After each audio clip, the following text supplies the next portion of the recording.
자, 교과서 163쪽입니다. 자, 우리가 오늘 고전소설 구운몽에 대해서 같이 공부할 텐데요. 먼저 책에 나온 서사갈래 흐름을 잠깐 살펴봅시다. 서사갈래라는 게 뭡니까? 우리가 그동안은 서정갈래를 주로 배웠죠. 개인의 서정을, 정서를 노래하는.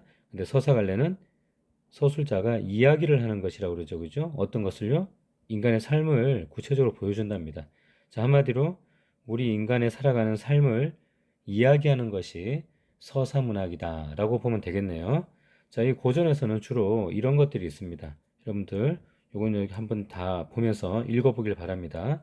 우리가 할 부분은요, 오늘 이 고전 소설의 구운몽 부분인데 조선 후기 숙종 때 나온 그런 작품입니다.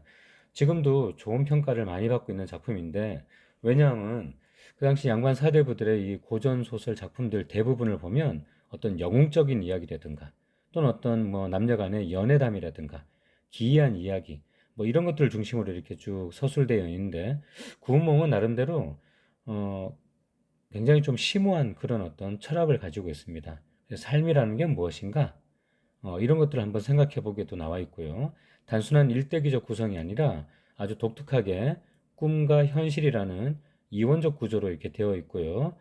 또 한편으로 조선시대의 사대부들의 어떤 그런 희망이라든가 꿈이 잘 형상화되어 있는 작품이기도 하기 때문에 이 양반 소설의 대표작으로, 그리고 또 우리말로 써져 있죠. 김만중의 국문의식을 잘 보여주는 작품으로도 알려져 있는 그런 평가받고 있는 작품입니다.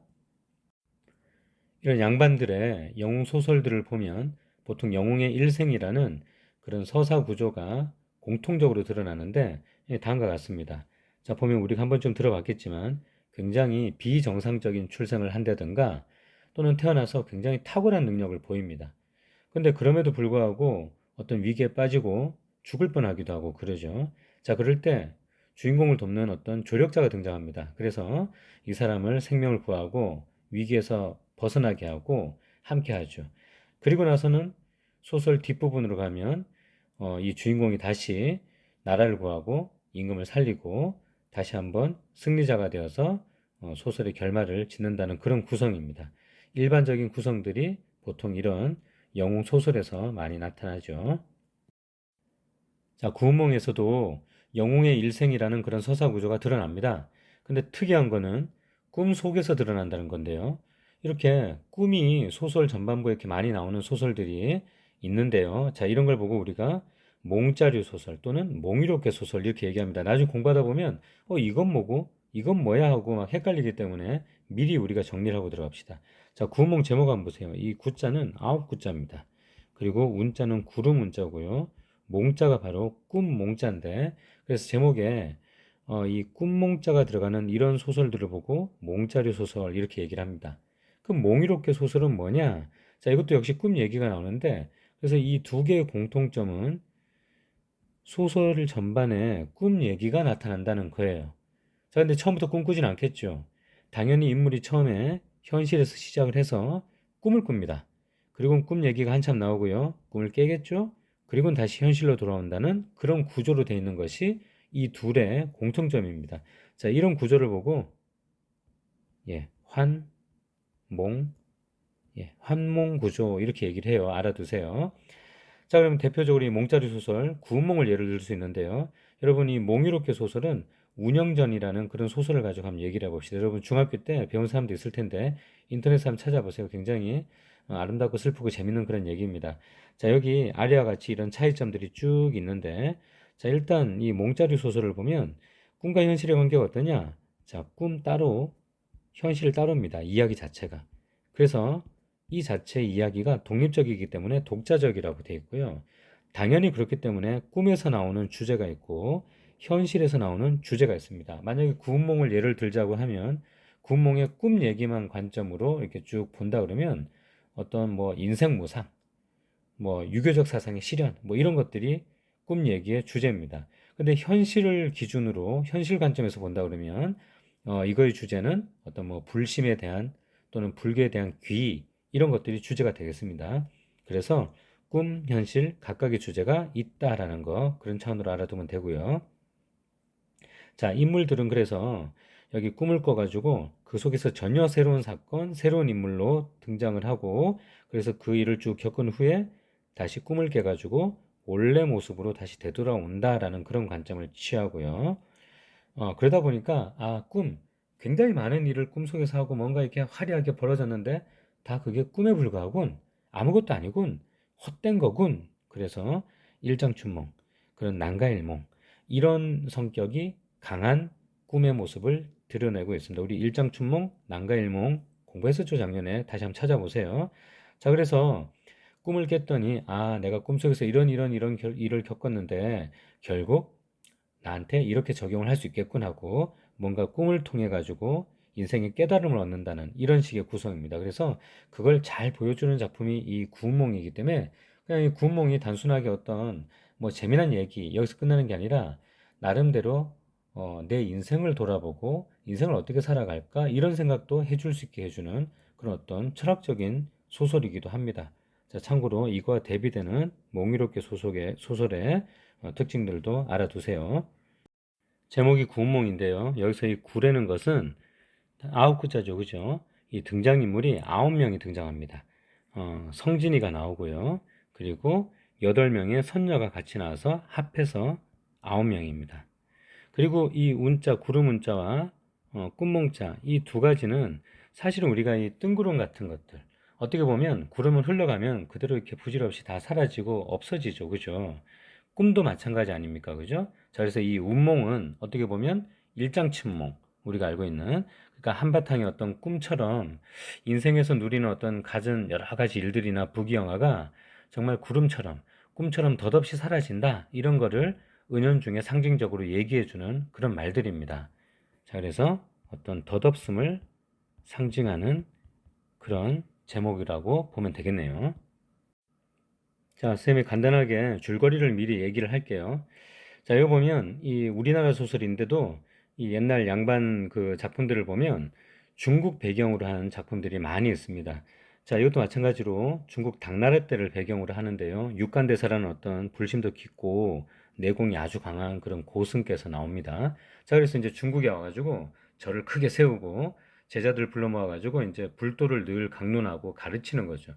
자, 근데 이제 많은 사람들이 그래서 모여서 이제 배우고 이제 또 갔다 왔다 하고 그럽니다. 그런데 하루는 이 육간대사가 이제 이 사람 제자가 성진이에요. 오늘 주인공.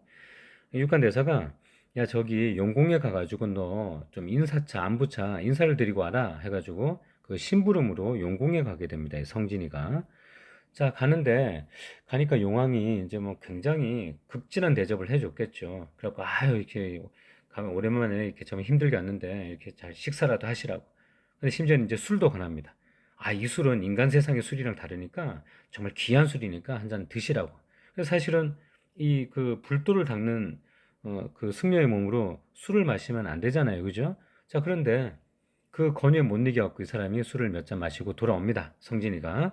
돌아오는 길에 마침 한편 이 오늘의 이 팔선녀가 또 본인들이 모시는 이 위부인이 있어요. 이 부인의 어떤 이제 지시로 반대로 육간 대사한테 와가지고 또 역시 인사를 드리고 집으로 돌아가는 길이었어요. 자, 마침 강가의 다리 위에서 만납니다. 자, 그래서 팔선녀가 마침 나왔는데 우리 좀 봄바람도 새고 좀 놀다가 재밌게 있다가 집에 가자 하고 깔깔깔 그리고 이게 놀고 있는데 마침 성진이가 그 길을 지나가게 돼요. 자, 그래서 다리가 좁다 보니까 또 그리고 이렇게 또 여인들이 8명이나 이렇게 모여 있다 보니까 성진이가 길을 좀 비키셔. 그랬겠죠. 그랬더니 아니 무슨 이렇게 그 길을 돌아가시죠. 아녀자가 있는데 무슨 일로 지나가려고 그러십니까? 그래도 길이 없는데 어떻게 하냐? 그랬더니 그러면 이렇게 뭐 능력도 이렇게 많을 텐데 도수를 좀 부려하고 건너가시든지요. 그랬더니 아니 보니까 지금 길 안 비켜주고 자꾸 그러는 거 보니까 뭔가 좀 이렇게 바라는 게 있는 것 같은데 그럼 나한텐 가진 게 이거밖에 없어. 그리고 이제 복사꽃잎을 뜯어가지고 쫙 뿌리니까 짜자자잔 하면서 이게 갑자기 막 비단 명주로 변하고 막 그러는 거예요. 그리고 선녀들이 아이 좋아 그러면서 이제 그걸 가지고 휙 하늘로 이렇게 날아가 버려요. 자, 그리고는 성진이가 돌아옵니다. 돌아왔는데 얘가 이제 성진이에요. 마음이 심란한 거예요. 오늘 밤도 그냥 이렇게 그 목탁을 두드리면서 연부를 외려고 그러는데 머릿속에 팔소녀 생각이 계속 나는 거예요. 아, 정말 참 예뻤어. 아, 정말 이 젊은 나이에 난 뭐 하는 거지? 남자가 사내 대장부가 나와서 그냥 출장 입상하고 나라에 공도 세우고 벼슬자리도 하면서 좀 그래야 되는 거 아니야?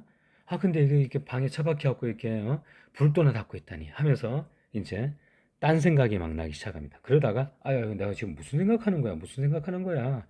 아, 정신 차려야지. 그러면서 다시 이제 마음을 좀 가다듬고 이제 불심을 이렇게 다지려고 하는데 그 순간에 밖에서 이제 밑에서 이제 불러요, 종이. 그래가지고, 아니, 성진 스님, 아직 안 주무세요? 그래가지고, 왜? 그랬더니, 육관대사님께서 부르십니다. 해가지고, 가게 됩니다. 자, 갔더니, 아니, 너 이놈 지금, 심부름을 시켰더니, 가가지고 어떤 팔선녀를 만나갖고 희롱하고, 무슨 세속의 그런 부귀 공명을 더 이렇게 막 그런, 그리워하고 흠모하다가 지금 뭐 하는 거야? 너는 정말 큰 죄를 지었어! 그러면서 이제, 너는 벌을 좀 받아야겠으니까, 저기 지옥으로, 인간 세계로 좀 나가서 다녀와! 우리 고전소설에서 많이 보던 그런 방식입니다. 그래갖고 막 울며 불며 잘못했다고 그러다가 결국에는 가게 돼요. 그리고는 어느 집에 이제 아이가 없는 어느 집에 양처사 집에서 응애 하고 태어나게 됩니다. 자, 태어났는데 그 사람 이름이 양소유예요. 자, 그러니까 여기는 천상세계고 여기는 이제 인간 세계인 거죠. 당연히 영웅적인 면모를 가지고 태어나기 때문에 엄청납니다. 뭐 늙지도 않아요, 보면. 그래가지고 하는 일대로 잘 되고 막 벌써 20살도 되기 전에 벼슬자리 오르고 해서 뭐 엄청난 역량을 펼칩니다.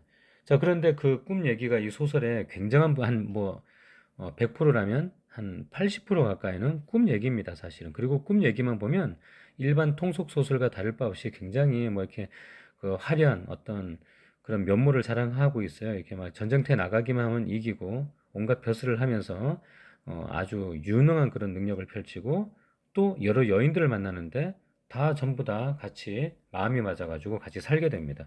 그래서 뭐 옛날에 유교 체제 하에서는 일부 다처가 허용이 됐지 않습니까? 그죠? 그래서 두 명의 정식 부인과 여섯 명의 첩과 같이 살게 됩니다. 어, 이부 육첩으로 그래서 여덟 여인과 부귀공명을 누림 이렇게 되어 있죠. 자, 이제 소설 말미에요. 사실 이 부분은 우리 교과서에는 잘 없고 여러분들이 관심 있으면 읽어보세요. 재밌습니다. 요즘은 현대어풀이로 되어 있는 내용도 많으니까. 그리고 이제 뒷부분이 나옵니다. 뒷부분. 늘 그냥 생일 잔치를 하고 즐기고 이제 벼슬자리에서 물러나서 말년을 행복하게 보내고 있는데 생일 잔치도 막 열흘씩 막 넘게 해요. 근데 어느 날 가만히 생각해 보니까 너무 덧없는 거예요.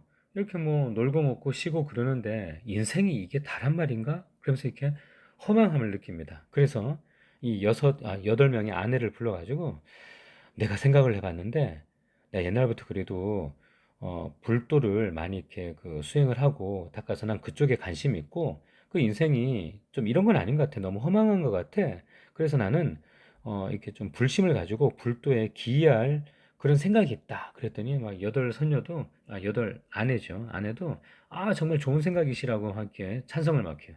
그때 짠 하고 육간대사가 나타납니다. 그리고 이 부분이 이제 우리 책에 있어요, 교과서에. 나타나가지고, 넌 날 모르겠어? 그랬더니, 기억이 없는데 혹시 꿈속에서 뵀나요? 무슨 뭐 꼭 인셉션 같아요. 자, 그래가지고, 하하, 나하고 10년 넘게 같이 있었는데, 나를 기억 못하다니 정말 어리석군. 뭐 이러면서, 아니, 무슨 소리입니까? 전 본 적이 없는데? 그랬더니, 아유, 정말 알기를 원하느냐? 그러면서, 짠! 하니까, 갑자기 구름이 퐁! 터지더니, 꿈에서 깨어나요. 온데간데 없이 다 사라지죠. 그리고는 다시 이 모습으로 다시 돌아옵니다. 자, 꿈에서 깨요.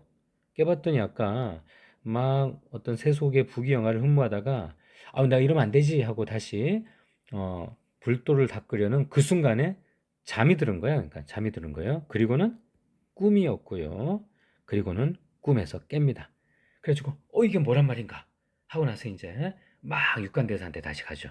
자, 갔더니 이제 뭐 좀 깨달았느냐 그랬더니 제가 여차여차해 이랬습니다. 그러니까 네가 지금 잘 모르는 것 같은데 아닙니다 이렇게 하고 그렇습니다 해가지고 좋아 그럼 이제 제대로 한번 불도를 닦아볼까 하는데 너를 기다리는 다른 사람도 있다 하는데 보니까 이 팔선녀가 똑같이 이 속에서 꿈을 같이 꿨죠. 같이 이렇게 살았잖아, 그지? 자, 그리고는 똑같이 꿈을 꾸고 깨달은 바 있어가지고 이 팔선녀도 육간대사한테 옵니다. 그래가지고 저희도 가르치십시오 해가지고 좋아 좋아 좋아 그럼 내가 니들을 거두어 줄게 해가지고 이 성진과 팔선녀가 이제 뭔가를 깨우치고 그리고 지난날의 어떤 삶을 뉘우치면서 불심에 기이하겠다 해가지고 불도를 이제 가르친다는. 그리고는 불도를 다 가르치고 육간대사는 어, 떠나고요. 나머지 성진과 팔선녀가 어, 세상을 잘 불심으로 다스린다는 그런 구조의 노래입니다. 자, 다시 정리하면 이 작품의 기본 설정이 그러니까 이 주인공 인물이 자기가 현실에서 이루지 못하는 어떤 그 마음속에 품은 뜻을 꿈 속에서는 마음껏 실현하거든요. 실현하다가 다시 꿈을 깨고 현실로 돌아와가지고 아, 내가 돌이켜보니까 꿈 속에서 겪었던 그런 많은 누렸던 일들이 결국엔 다 허망한 어떤 한바탕의 꿈과 같은 것이었구나 라는 걸 깨닫게 된다는 거예요. 자, 그래서 결국 이 소설이 다른 고전 소설보다 좋은 평가를 받는 이유가 단순한 어떤 영웅 소설 얘기가 아니라 우리 사람이 누리는 어떤 인생의 문제, 삶의 문제에 대해서 다시 한번 생각해 보게끔 제시를 해주는 작품이기 때문에 많이 언급되고 우리도 지금 배우고 있는 겁니다. 자, 여기 보면 그래서 이 성진의 모습은 이렇고요. 이 사람이 마음속으로 꿈꾸는 양소의 모습은 이러하죠. 아주 잘 나가는 입신양명하는 그런 모습입니다. 역시 이건 현실의 모습이죠. 현실에서 성진이가 다리 좀 비켜달라 했더니 싫어요 막 그러는 모습이고요. 자, 이거는 꿈속에서의 모습입니다. 양소유가 결국에는 이 원래 팔선녀가 인간 세상에 똑같이 추방되거든요. 벌을 받아서. 근데 꿈속에서의 인간 세계에서 한 명씩 한 명씩 인연이 닿아서 다 만나게 됩니다. 자, 예를 들면 뭐 이것까지는 여러분들이 알 필요 없는데 소설 읽어보면 재밌기 때문에 한번 보세요. 등장인물들에 대한 간단한 요약입니다. 이 보면 되게 뭐 엄청난 능력을 발휘하는 게 이 양소유가 나중에는 그 황제의 사이가 되기도 하고요. 그리고는 또 어딨나요? 자기를 죽이려는 어떤 자객이죠. 칼 들고 찔러 죽이려는 자객과 인연을 맺기도 하고요. 심지어는 사람이 아닌 용왕의 딸과 같이 인연을 맺기도 하고요. 뭐 엄청납니다 보면. 그래서 결국에는 원래 만났던 팔선녀를 인간 세계에서 차례차례 다 만나게 된다는 설정입니다. 그리고는 온갖 부귀영화를 다 누려봤는데 헛돼 이런 걸 깨닫는다는 그런 구조예요. 자, 인생을 한번 꺼내봅시다. 다 받았죠? 자, 작품 정리를 먼저 좀 하고 본문으로 들어가죠. 이 군몽이 왜 그 김만중이 유배지에서 자기 어머님을 위로하기 위해 가지고 뭐 불과 하룻밤 만에 썼다는 그런 얘기도 있죠. 그죠? 하여튼 대단하신 분입니다. 뭐 글솜씨도 있지만 또 이거 굳이 그 당시 양반들이 다 한문으로 글을 쓸 때 아유, 한국 사람이 한국말로 써야지. 어떤 정신을 바탕으로 써놓은 그런 작품이에요.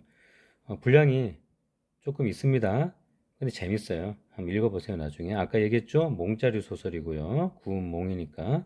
자, 그래서 이 꿈 얘기만 환상적일 뿐만이 아니라 심지어는 현실, 이 성진이가 이렇게 살고 있는 현실에서도 굉장히 환상적인 장면이 많이 연출이 됩니다. 뭐 복사꽃잎 뜯어서 날리면 명주가 되고 막 불법을 강론하면 막 하늘에서 꽃비가 내리고 막 이런 식이에요. 당연히 불교적이죠. 한편으로는 도를 구하는 그런 작품이니까 우리가 구도적 이런 말도 쓰고요. 자, 그리고 여기는 불교의 사상만 나오는 게 아니라 유교 사상, 도교 사상 다 나온다고 볼 수 있습니다. 자, 주제를 보면 꿈을 통해 부귀영화의 덧없음을 깨닫고 삶의 진정한 가치를 추구함 이렇게 돼 있죠. 그죠? 그러니까 한마디로 인생 무상을 이제 깨달은 거죠. 자, 인생 무상을 다 깨닫고 그리고 뭐 그거를 극복하는 거죠. 그게 주제입니다. 자, 특징 볼까요? 꿈과 현실을 오가는 아까 얘기한 겁니다. 한몽 구조를 가지고 있다라는 거. 잘 안 보이네요. 그 다음에 현실 공간과 꿈속 공간이 모두 환상적으로 이어졌다. 방금 얘기했죠. 4대 부의 입신양명에 대한 욕망이 투영됐다. 그래서 꿈에 보면 양반 4대 부들이 이상적으로 바라는 그런 내용들이 다 이루어져 있습니다. 자, 하지만 작품 전체적으로 불교적 색채가 두드러진다는 거, 그죠? 그 외에 액자식 구성으로 되어 있다는 그런 특징도 있겠네요. 현실, 꿈, 현실이니까, 그죠? 그 다음에 뭐 문체나 구성은 고전 소설의 어떤 전형적인 방식을 취하고 있습니다. 여기 사상적 배경도 좀 더 적어 놓을까요? 자, 어떤 사상적 배경은 그러니까 유교, 불교, 그다음에 도교의 신선사상, 뭐 보통 선이라고 이렇게 요약합니다. 유불선 이런 사상에 혼합이 이루어져 있는 작품이다. 이렇게 보면 되겠네요. 자, 유교적 사상 어디서 나왔느냐? 꿈속에서 입신양명하고요. 부귀영화를 누리고요. 그게 그 당대 양반 사이의 이상적 인생관이라고요. 그래서 유교적 사상이 충분히 드러나고 있고요. 그 다음에 이 도교 사상, 신선 사상. 자, 작품에 보면 좀 비현실적인 그런 어떤 상황들이 많이 연출되죠. 아까 얘기했던 어떤 뭐, 막 하늘에서 꽃비, 뭐, 그 다음에 도수를 부리는 것, 이런 것들, 전부 다 어떤 도교 사상하고 연결이 돼 있다고 보면 되겠습니다. 이미 선녀라고 설정해 놓은 것 자체가 그렇죠. 용왕이나. 그 다음에 불교 사상, 뭐, 이 작품의 전반적인 주제라고 그랬습니다. 핵심적인 주제. 그래서 다 헛되고 헛되니, 그러니까 정말 진정한 어떤 삶의 가치를 찾자라는 그런 거죠. 자, 작품의 전반적인 구성 확인하고요. 우리 책에는 이렇게 있다고 그랬습니다. 꿈 얘기는 빠져 있고요. 자, 여기 참고로 고전 소설하고 구운몽을 비교하는 부분들이 있는데 한번 쭉 한번 보세요. 여기 제자 가인이라는 말은 아주 그냥 외모면 외모, 능력이면 능력, 아주 출중한 그런 아주 그 영웅 같은 그런 면모를 가진 어, 인물형이란 얘기입니다. 여기서는 뭐 성진이나 양소희가 다 그렇게 나오고요. 자, 여기 고전 소설의 특징들을 충실히 재현하고 있죠, 그죠? 여기도 중국 당나라가 배경이고요. 나름대로 성진이가 뭔가 내가 잘못, 헛살았구나. 내가 어떤 근본을 깨달아야겠구나. 라고 하고, 마지막에 불교의 기일을 하니까, 뭐 해피엔딩으로 봐도 되겠죠. 특별히 건선징악은 뚜렷하게 나타나진 않지만, 해피엔딩이라고 보면 되겠습니다. 전체적으로 액자식 구성, 한몽적 구조, 그죠? 보통 전형적인 영웅 소설들은 태어나서 죽을 때까지 쭉 적는데, 그거랑은 조금 차별화되어 있죠.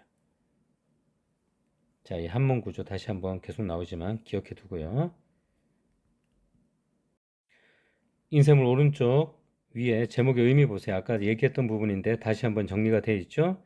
자, 직역하면 아홉 구름의 꿈 이렇게 되어 있는데 이 아홉은 성진과 팔선녀를 뜻한다고 그랬습니다.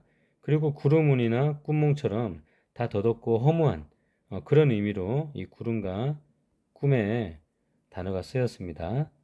자, 그래서 결국 꿈을 통해서 뭔가를 깨닫는다는 것. 어떤 것? 이런 것이요. 어떻게 변했느냐? 꿈을 꾸기 이전에는 세속적인 가치를 막 추구했죠. 아, 이렇게 살아가고 싶은데, 이런 얘기였는데, 자, 꿈꾼 이후에는 이제 뭔가를 깨달았죠. 그죠? 그래서 불심을 가지고 이렇게 된다는 거. 다시 한번 구체적으로 정리가 되어 있습니다. 한번 여러분 여기는 잘 읽어보세요. 인생을 이쪽 한번 봅시다. 자, 여기 보면 핵심 정리에 국문소설, 몽자류소설, 양반소설 아까 다 나왔죠. 영웅소설까지. 여기 염정소설이라고 나오는 것은 남녀 간의 사랑 얘기가 나왔다는 얘기입니다. 그 다음에 정기적이라는 말이 있죠. 역시 어떤 뭔가 기이하고 초월적인 그런 현상들이 일어나는 걸 보고 우리가 정기적 성격이 있다, 정기소설이다 이런 말을 하죠.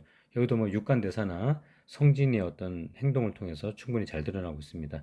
자, 이상적이다라고 했는데 이 서포 김만중이 구문을 통해 가지고 그 당대 그 양반 사대부들의 이상적인 가치관을 충분히 잘 꿈을 통해서 보여주려고 그랬기 때문에 여기서 성격이 이상적이라고도 나온 겁니다. 불교적은 아까 했죠, 그죠? 자, 3인칭 전지적 작가 시점이고요. 시간, 공간 전부 다 중국 당나라 때입니다. 주제 아까 봤던 것이고요. 자, 특징의 이원적 한몽 구조 역시 나왔던 거죠. 자, 유교, 불교, 도교 사상이 다 혼합해서 드러난다는 거. 특히 불교의 공사상이 중점이다. 라고 하는 거. 그냥 뭐 이렇게 생각하면 되겠습니다. 그러니까 불교의 공사상이라는 거, 어, 선생도 사실은 뭐 불교 신자가 아니니까 정확하게는 잘 모르지만, 그러니까 이 세계를 만든 게 한마디로 마음이라는 얘기입니다. 마음. 그러니까 어떤 실체라는 것이 없이, 마음에는 그러니까 나라는 것도 없고 어떤 고정된 어떤 뭐 실물도 없고 그러니까 모든 것이 마음먹기에 따라 다른 것이고, 그러니까 마음에 따라 달라지는 것이죠. 그러니까 예를 들어서 여기 소설에 나오는 것처럼 어떤 게 꿈인지 어떤 게 현실인지도 그거 자체가 중요한 게 아니라 다 마음에 있다는 거죠. 뭐 그런 게 불교에서 말하는 공사상입니다. 그래서 여기 주제에서 두드러지게 어떤 불교의 공사상이 잘 드러나는 그런 작품이다라고 보면 되겠습니다. 자, 인쇄물 오른쪽 이하 감상 한번 봅시다. 줄 좀 그어볼까요? 자, 구몽은 몽자류 소설이었고요. 그죠? 그 다음에 꿈속에서는 유교적 공명주의에 입각해서 출장 입상, 입신양명했다는 것. 자, 그런데 인간의 부귀영화가 다 헛된 것에 불과하다라는 그런 것을 깨닫게 되죠. 결국 작가가 이 얘기하고 싶은 거죠. 자, 그 다음에 액자 소설이라는 거. 그래서 현실과 꿈이 교차하죠. 그 다음에 현실의 공간인 천상세계에서는 불교적 세계를 얘기하고 있고, 꿈의 공간인 지상세계에서는 유교적 세계를 이야기하고 있다라는 거. 자, 다시 한번 여기 나오죠. 유교적 공명주의. 이름을 떨치고 공을 세운다는 얘기입니다. 불교의 공사상. 그죠? 그 다음에 도교의 신선사상. 자, 이런 것들이 잘 합쳐져 있다라고 보면 되겠습니다. 인쇄물 뒤로 넘겨서 제일 위에 한번 봅시다. 예, 여기 보면 성진과 양소유의 이름의 의미에 대해서 나와 있죠. 그죠? 자, 여기 성성자에다가 참진자 썼는데 여기 간단하게 적혀 있죠. 자, 성진이라는 이름은 불법을 통해서 참된 본성을 깨닫는다라는 의미가 있다. 실제로 그렇게 되죠. 그죠? 그래서 이름을 이렇게 설정을 해놨겠죠. 양소유는요. 어, 자, 여기 보면 속세에서 잠깐 논인다 이런 의미가 있죠. 실제 꿈속에서 양소유는 자기가 하고 싶은 대로 다 누리고 즐길 수 있는 그런 능력과 생활을 하는 사람이죠. 자, 그래서 그 이름의 의미대로 소설에서 이야기가 쭉 펼쳐지고 그리고는 다시 성진으로 꿈을 깨서 돌아오는 것처럼 불법을 이렇게 더 이렇게 가슴에 두고 인생을 그렇게 살기로 이렇게 깨우쳤다라는 식으로 소설이 결말을 이렇게 이루고 있죠. 자, 인쇄물 오른쪽에도 표시를 좀 해놓고 공부 좀 하죠. 이거 보면 자, 구운몽의 환몽 구조가 다시 한번 적혀 있으니까 이 도표 좀 공부를 해둡니다. 아까 다 했던 얘기들을 정리해 놓은 것입니다. 마찬가지로 배경사상, 유교, 도교, 불교 각각 어떤 것들이 해당되겠는지. 자, 세 개 다 융합되어 있는데 특히 당연히 주제하고 관련돼서 전체 이 불교의 공사상이 가장 핵심이다라는 거. 그런 차원에서 다시 한번 공부 좀 해두면 되겠습니다. 자, 여기까지 해놓고 우리 이제 한번 교과서를 본문을 한번 보도록 합시다. 아까 인쇄물 앞장에 그 특징에 보면 설화 조신지몽의 영향을 받음이라는 말이 있었는데요. 요거 그냥 간단하게 쌤이 설명하고 지나갈게요. 우리 교과서 학습활동에 174쪽에 조신지몽이라는 설화가 어떤 이야기인지 간단하게 요약이 되어 있습니다. 여러분 거기 한번 읽어보고요. 지금 쌤이 요 공통점과 차이점 정도만 설명을 할게요. 자, 어떤 공통점이 있느냐? 당연히 이 조신지몽도 읽어보면 꿈 얘기가 나옵니다. 주인공이 깜빡 꿈을 꿔요. 그리고 또 그 안에서 온갖 일을 겪습니다. 자, 그런데 꿈을 깨보니까 다 꿈이었죠. 그래서 뭔가를 깨닫고 불도라는 어떤 참된 진리를 추구해야겠군. 이렇게 깨닫는 그런 얘기입니다. 자, 그런 점에서 둘 다 꿈이 나오죠. 그리고 현실 꿈, 현실이라는 한몽 구조도 공통점이고요. 자, 그리고 아, 불법에 기이한다. 불교 얘기가 나온다는 것도 공통점입니다. 그러면 어떤 차이가 있느냐? 자, 왜 두냐면 이 모의고사에도 이 조신지몽설화 얘기는 자주 나오기 때문에 얘기는 좀 알아두세요. 자, 둘의 가장 큰 차이는 이 꿈에서 어떤 새 속에서의 삶을 살겠죠, 그죠? 근데 꿈 속에서의 삶이 많이 다르게 나타납니다. 자, 어떻게 나타나느냐 하면 구운몽은 엄청 잘 나가죠. 굉장히 온갖 부귀영화를 다 누리지 않습니까? 그죠? 그럽니다. 이제 읽어보면. 자, 근데 이 조신지몽은 굉장히 어려워요. 아주 막 가난하고 온갖 고생을 그냥 다 합니다. 심지어 자녀가 굶어 죽습니다. 자, 그런 내용. 자, 그런 걸 통해 가지고 뭐 깨달았다 이런 건데 깨닫는 건 이제 매 한 가지죠. 그래서 새 속에서의 꿈 속에서의 삶이 많이 다르다라는 거 하나. 그다음에 이 구운몽은 작자가 분명하죠, 그죠? 서포 김만중이 지은 거죠. 어떤 특정 작자가 있고요, 그죠? 글씨가 막 이상해지네. 여기는 그냥 굽이 전성된 말 그대로요. 설화입니다. 설화. 그러니까 어떤 절이 있는데 그 절이 지어지게 된 그 내력과 관련 있는 이야기거든요. 그래서 어떻게 보면 전설에 가까운 그런 설화예요. 그 작자 미상의 이야기다. 이렇게 보면 되겠습니다. 자, 그런 차이가 있어요. 그래서 이 꿈 얘기라는 점에서 가끔 자주 언급되니까 교과서 174쪽 30초만 읽어보면 다 읽어봅니다. 한번 읽어보세요. 자, 이제 교과서 164쪽 한번 펴봅시다. 인쇄물에 나온 본문 지문은 우리 이 소설의 결말 부분에 해당되고 교과서랑 겹치는 부분이 있어서 나중에 교과서를 먼저 다 하고 난 다음에 다시 복습 차원에서 인쇄물의 지문을 한번 보면서 거기 있는 문제 한번 풀어보도록 하겠습니다. 지금 현대어풀이로 거의 다 돼 있잖아요. 그죠? 뭐 낯선 어떤 옛날 표기들 없죠? 그러니까 여러분들 이거 그냥 일반적인 소설입니다. 부담 없이 그냥 쭉 읽어보면 충분히 이해될 수 있고요. 단지 읽다 보면 옛날에 쓰던 말이라든가 또는 한자어들 같은 것들이 좀 어려운 게 있을 거예요. 근데 고전 배우다 보면 자주 나오는 말들이 있거든요. 우리 시가할 때도 그랬잖아요. 그죠? 소설할 때도 마찬가지로 곧잘 쓰이는 그런 상투적인 표현들이 많기 때문에 어느 정도는 우리 영어 단어 외우듯이 자꾸 보고 또 필요한 거는 외우기도 해야 됩니다. 선생님 쭉 꼽아 보니까 우리 지금 교과서 지문에 한 50개에서 60개 정도만 여러분들이 단어를 좀 찾아보세요. 사전 이렇게 읽다가 이게 무슨 말이지 하고 지나가지 말고 물론 문맥을 파악하면 되겠지만 지금은 공부하는 차원이니까 하나하나 다 따져가지고 정확하게 그 사전적 의미를 알아두면 좋겠습니다. 자, 처음부터 한번 볼까요? 자, 소설 그 지문을 보면 보통 분량이 길다 보니까 앞부분의 줄거리, 뭐 중간 부분, 뒷부분의 줄거리 이런 식으로 줄여서 요약해 놓는 경우가 많죠. 시험 문제도 보통 그렇게 나오는데, 그 부분 그냥 뭐 무심코 지나치지 말고 반드시 잘 읽어보고 문맥에 대해서 나름대로 정보도 얻고 파악할 수 있도록 합니다. 자, 여기도 지금 앞부분 좀 생략이 되어 있죠. 보면 여기 지금 당나라, 형산, 연화봉이라고 그러죠. 그죠? 이미 여기 시간적 배경 나오죠. 이렇게. 그 다음에 남학 형산 연화봉이라고 나오는데 이게 공간적 배경이 되겠죠. 그죠? 중국을 배경으로 쓰인 글이구나. 그리고 여기 주인공이 육간대사와 그의 제자 성진이가 나오는 거야. 이 둘의 관계가 어떤지 알 것 같죠. 그죠?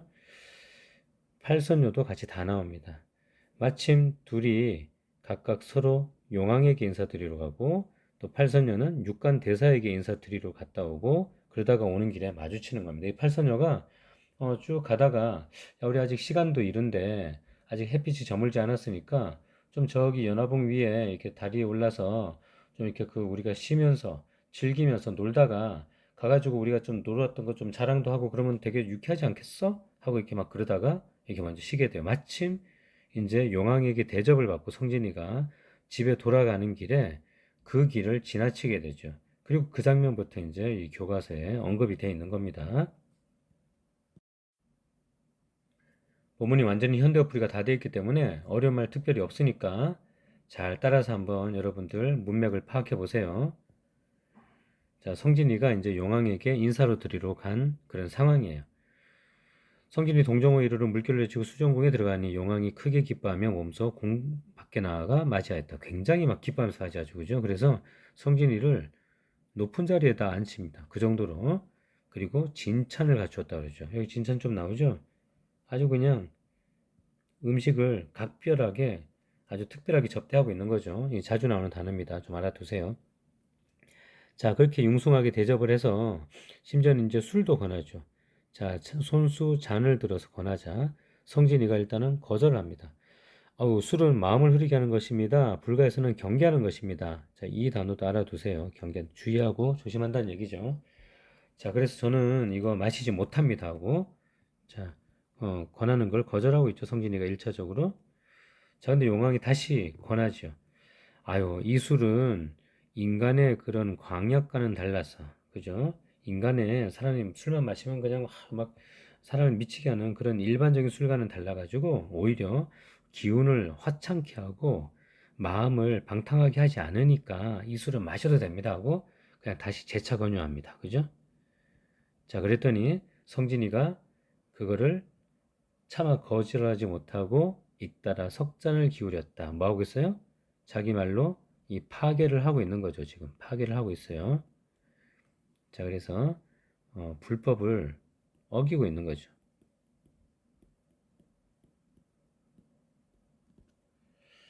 자, 이 잘못이 한 개가 아니라 이제 많았기 때문에 이제 육관대사가 나중에 뭐라 그런 거죠. 또 봅시다. 좀 술 마셨고요. 그리고 이제 집에 돌아옵니다. 이거 보면 막 바람을 타고 연화봉을 향하여 돌아온다. 막 아주 뭐 신기한 기이한 향내가 난다. 이게 되게 보면 어떻게 보면 정기적인 요소들이 많이 드러나죠. 우리 아까 성격에 정기적 성격이 있다고 그랬죠, 그죠? 자, 오는데 막 술기운이 달아오르는 거예요. 이게 저기 술을 많이 마셔가지고, 아이고, 이거 스승한테 내가 꾸지람을 들을 것 같은데, 그러면서 걱정해서 이제, 씻으러 갑니다. 냇가로, 그죠?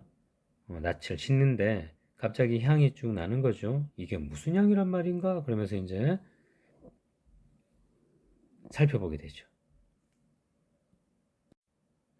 확인해 보니까 아까 그 팔선녀들이 지금 이제 그 다시 돌아가는 길에 지금 이 속교에 앉아가지고 논일고 있는 거죠. 마침 이 길을 지나가게 됐으니까 길 좀 비켜주시죠. 이제 이랬겠죠. 그러니까 싫은데요. 그러니까 에이 그렇다면 가진 건 이것밖에 하고 복사꽃잎을 던졌고 휙 던졌더니 전부 다 아주 그냥 명주로 다 변해가지고 어머 이런 것을 그러면서 하나씩 다 받아가지고 하늘로 휙 날아 올라갔다는 얘기입니다. 자, 그 얘기가 이제 나옵니다. 다시 의복을 정지한 다음, 자, 이 단어도 알아두세요. 공부하세요. 정지한 다음 물을 따라 올라가니 일대 팔선녀가 돌다리, 석교 위에 앉아서 서로 말하고 있었다. 자, 성진과 팔선녀가 서로 만나니 성진이 육한장을 놓고 공손히 재배함이 말하였다. 재배한다, 절한다는 뜻입니다. 역시 알아두세요. 여기 육한장 할 때 장자는 지팡이 장자입니다. 여기 지팡이 나오죠? 자, 여자 보살이요. 여보살이요. 빈승은 육간대사의 제자로 스승의 명을 받들어서 돌아가는 길입니다. 자, 길이 좁아서 남녀가 함께 갈 수 없으니까 잠깐 길을 빌리고자 합니다. 하고 길 좀 비켜달라고 그러죠. 자, 그랬더니 팔선녀가 담내하여 말하기를 우리는 위부인의 시녀들인데 듣자 하니 남자는 왼쪽으로 가고 여자는 오른쪽으로 간다고 그러던데 자, 이런 거 전부 다 음, 책에 있는 말 인용한 거예요.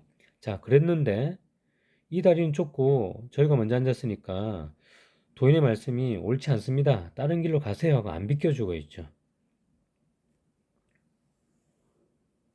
자, 성진이 다시 얘기합니다. 냇물이 깊고 다른 다리가 없으니 아니 이 빈승을 하여금 자기를 굉장히 겸손하게 낮춰서 말하고 있죠. 그죠?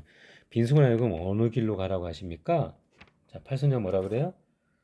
다시 또 인용하죠. 그죠? 옛날에 달마존자는 이랬다고 그러던데요. 자, 이랬다고 그러던데 화상께서는 육간대사에게 도를 배웠다면 신통한 도술이 있을 거 아닙니까? 자, 도술을 부려가지고 강 건너면 되지 왜 저희와 다투십니까? 하고 사실은 뭐 하는 겁니까? 이렇게 그게 뭐 무뚝뚝하게 이렇게 뭐 이렇게 안 돼! 막 이렇게 거절한다기보다는 지금 서로 말장난을 하고 있는 거죠. 서로 간에 이렇게 뭐 요즘 말로 하면 썸 타고 있는 겁니다. 그러니까 잘생겼는데 예쁜데 이제 성진이는 지금 술 한잔 했죠. 지금 이 팔선녀들은 모여가지고 막 이렇게 얘기를 하고 나누다 보니까 분위기가 좀 흥이 좀 돋아있죠. 그러니까 이제 간만에 각각 저기 스승들 밑에 나와 있다가 나와서 지금 분위기가 나고 흥이 나니까 얘기를 주고받는 거죠. 원래 근데 그렇게 하면 안 되죠. 지금 이 불도를 닦는 이 승려가. 그래서 이 또 파괴를 하고 있는 거죠. 불도의 계율을 또 어기고 있는 겁니다. 지금 이렇게 자꾸 말을 주고받고 하면 안 되는데. 자, 그래서 성진이 웃으면서 대답하되, 낭자들의 뜻을 보니까 행인을 하여금 길값을 받고자 하려는 듯이소. 가난 사람에게 금전이 어디 있소? 대신 나에게 명주 8개가 있으니 자, 여기 명주를 결국은 이 팔선녀에게 하나씩 준단 말이죠. 그죠? 일단은 이 명주를 가지고 이 팔선녀가 떠납니다. 그러니까 어떻게 보면 이것은 이 둘 사이를, 그러니까 성진과 이 팔선녀를 이유는 어떤 매개 역할을 하기도 하고요. 그죠? 그리고 음, 인연이 이어짐을, 아이고, 글씨가 그냥 막 이상하게 써지네요. 인연이 이어짐을 암시하기도 하는 그런 시어가, 저기 단어가 됩니다. 보면 이 명주 8개. 그 사실은 이 명주가 명주가 아니죠. 이겁니다. 복사꽃 가지 않아.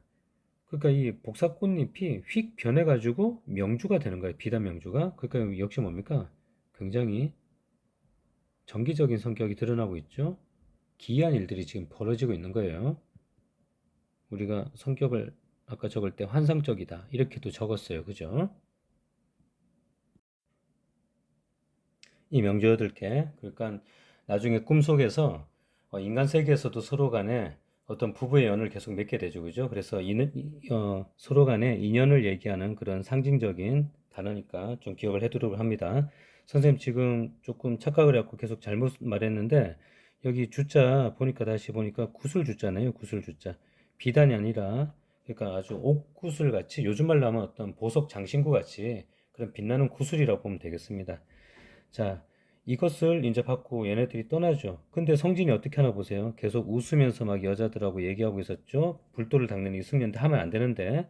그리고는 떠났는데도 오랫동안 팔선녀가 가는 곳을 바라보고 있죠. 못 잊고 있는 겁니다. 그죠? 그리고 뭐 이렇게 저기 이런 거 뜯어갖고 줬었죠. 그죠? 자, 그리고는 내려와 가지고 이 밑에 보면 정신이 잠옷 항우라요. 선녀를 보내. 그러니까 지금 완전히 마음속에 지금 술 한잔 하고 나서 그냥 이렇게 그 자기가 지켜야 될 마음가짐을 놓치고 있는 상황이죠. 그러니까 나중에 육간대사가 화가 나는 겁니다. 보면. 자, 한참 늦게 왔는데 뭐라 그럽니까? 늦게 온 이유를 묻기에 아유, 용왕이 심히 대접하고 떠나는 것을 만류하니 제가 차마 못 일어났습니다 하고 거짓말하죠. 그러니까 지금 술 마셨죠. 그 다음에 해서는 안 될 어떤 여인과의 어떤 그런 말을 하면서 희롱을 하고 있었죠. 도술도 자기가 사적인 목적으로 막 이렇게 썼잖아요. 그죠? 거기다가 지금 거짓말을 했죠. 자, 이러니까 나중에 이제 네가 지켜야 될 불법을 파괴를 했다고 이제 야단을 맞는 겁니다. 자, 성진이 무슨 생각을 하는지 한번 보세요. 마음에 이제 그 선녀 생각이 계속 나서 다시 한번 보고 싶은데 낮에 정말 아까 그때 얘기할 때 좋았는데 막 이런 생각을 하겠죠. 남자가 태어나서 이렇게 참선만 하면서 이렇게 내가 막 이렇게 산속에 처박혀 갖고 있을 게 아니라 태어났으면 뭔가 공자 맹자 글을 읽고 익히고 많이 역량을 쌓고 지식을 쌓아가지고 그래서 커서는 좀 과거 시험 봐서 벼슬 자리 올라와가지고 요순 같은 임금을 섬겨가지고 여기 요순 같은 임금이라고 하면요 중국의 임금을 얘기하는데 그 요순 임금은 옛날에 중국에서 하도 태평성대 할 만큼 정치를 잘해가지고 아주 그냥 중국 사람들이 떠받드는 그런 이상적인 군주로 여겨지는 사람입니다. 그래서 우리 고전에 굉장히 많이 나오는데요. 뭐 요임금, 순임금, 요순시대 이런 말이 나오면 이거 이퀄 태평성대 뭐 또는 선정 이렇게 기억하고 있으면 됩니다. 자, 그래서 나가서는 장수가 되고 들어와서는 정승이 되고 요거 줄여서 뭐라 그러냐면요. 출장 나가서는 장수가 되고 입상 들어와서는 재상이 된다 이런 뜻이에요. 사자성어로. 자, 출장 입상하고 그래서 비단 옷을 입고 좀 이렇게 부귀영화도 누리고 옥대도 차고 허리띠도 그리고 대궐에 나가서 내가 조정에서 중요한 역할을 하면서 눈과 귀에 좋은 거 보고 듣고 그리고 또 백성들한테 선정을 베풀고 그래서 내 이름을 좀 후세에 날리는 그런 것이 사내 대장부에 마땅한 일 아니야? 그렇게 살아야 되는 거 아니야? 하고 이제 어떤 세속적인 가치를 이 사람이 지금 생각하고 있는 거죠. 그렇게 좀 잘 나가야 되는데 성진이가 아직 좀 이제 이런 거에 더 관심이 많죠? 우리가 배웠던 도산 12곡의 그런 그 작가라든가 또는 보리타장 노래의 작가는 세속적 가치를 멀리해야 돼. 마음이 중요해. 뭐 이런 얘기 있잖아요. 그죠? 자, 근데 이래야 되는 거 아니야? 지금 반대로 그렇게 얘기하고 있죠. 그죠? 자, 그래서 여기 뭐 입신양명 한다는 얘기입니다. 그죠?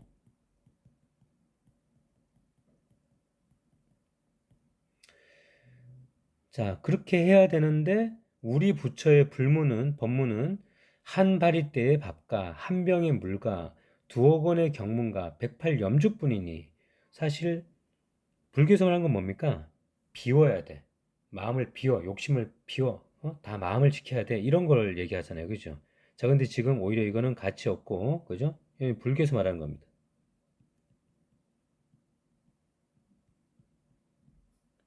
자, 근데 반대로 이런 세속적인 가치는 유교에서 말하는 거죠. 자, 이것뿐이니 그 도가 비록 높고 아름다우나 이게 좋은 줄은 알아요, 본인도. 근데 너무 심심하고 적막하고 좀 그래. 뭐 하는 겁니까, 지금? 아, 그냥 염증이 느껴지는데? 좀 그냥 회의가 느껴지는데? 아, 그냥 좀 실망스러운데? 뭐 지금 이러고 있는 거죠, 지금. 그죠? 자, 그러니까 이 불교에서는 어떤 그 마음을 비우는, 그죠? 어떤 세속적인 가치를 떨치는 이 공사상을 얘기하고 있는데, 그러니까 사실 특별한 게 없고 어떻게 보면 되게 초라할 수 있잖아요. 자, 그러니까 적막하기 심하구나 이러는데 오히려 이러고 싶어 하는 거죠, 지금. 술 한잔 마시고 팔선녀를 만나본 후에 생각이 막 이리하고 저리하여 막 밤이 이렇게 깊어가는 거예요. 근데 눈앞에 팔선녀가 있길래 깜짝 봤더니 아니에요. 계속 팔선녀 생각나는 거지. 아, 나 지금 뭐 하는 거야? 뭐 하는 거야? 하고 뉘우칩니다. 자, 부처의 공부는 뜻을 바르게 함이 제일 큰 공부이거늘 내가 출가한 지 그래서 이게 지금 불도를 닫기 시작한 지 벌써 10년이나 됐는데 일찍이 털끝만큼도 불가의 법을 어기고 구차한 마음을 먹지 않았는데 자, 여기 구차한 마음은 뭡니까 결국? 그러니까 본인이 앞에서 얘기했던 어떤 세속적인 가치들이죠. 이런 것들을 추구하는 그런 마음이 구차한 마음이죠. 내가 부귀 영화를 누리고 출세하고 이름을 날리고 이런 것들요. 이런 거 이때까지 생각하지 않았는데 아니 이제 이렇게 잘못된 마음을 가지다니 어찌 내 앞날이 해롭지 않겠는가 하면서 정신 차립니다. 바로 좀 뉘우치고 있죠. 자, 그래서 향로에 다시 전단을 피우고 의원이 포단에 방석이에요. 방석에 앉아서 이제 정신을 좀 가다듬고 염주를 굴리면서 다시 한번 이렇게 염불을 외우고 있는데 자, 그런데 갑작스럽게 밖에서 어린 동자가 부르고 있죠. 자, 보면 사실 뭡니까? 여기서부터 사실은 꿈이 시작됩니다. 근데 뭐 이렇게 단락이 끊기는 것도 아니고 특별히 뭔가 이렇게 또 확연하게 있고 구분이 되는 것도 아니고 자연스럽게 이어지죠. 그죠? 그러니까 이 작품을 되게 멋있게 잘 쓴 거예요, 보면. 자, 나중에 알고 보면 여기서부터 꿈이었어요. 그죠? 실제로 자연스럽게 이어지는 내용 같지만. 자, 연불의 의인데 동자가 부르고 있죠. 그죠? 주무십니까? 대사께서 부르십니다. 아니, 이 깊은 밤에 웬일로? 하고 이제 나아갑니다. 그죠? 나갔더니 다 모여 있어요, 세상에. 자, 이미 다 꿈이에요, 이제 여기서부터. 그리고 막 꾸짖죠. 네 죄를 아느냐? 그럽니다. 그죠? 어, 세 가지나 다 어겼죠? 몸도 어기고, 말씀도 어기고, 뜻도 어겼대요. 자, 몸은 술 취했어요. 그죠? 자, 언어로 막 팔선녀를 희롱하고 그랬죠? 자, 뜻은, 아, 이거 세속적 가치를 막 바라고 부러워했잖아요. 그죠? 오히려 어, 불도를 적막하게 여겼죠.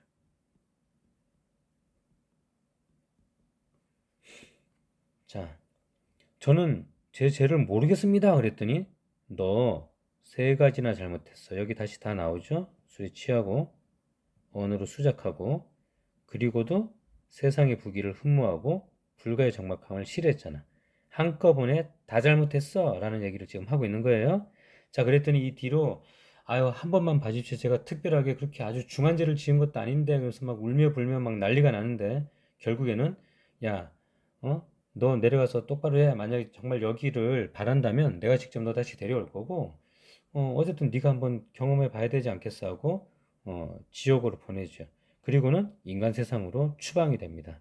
그래서 이 부분의 중간 부분 얘기가 나오고요. 이제 뒤에 꿈 얘기가 한참 이어지고 그리고 이제 마지막 부분, 결말 부분이에요. 일단 우리가 요까지 먼저 해둡시다. 예, 수업하느라 고생했습니다.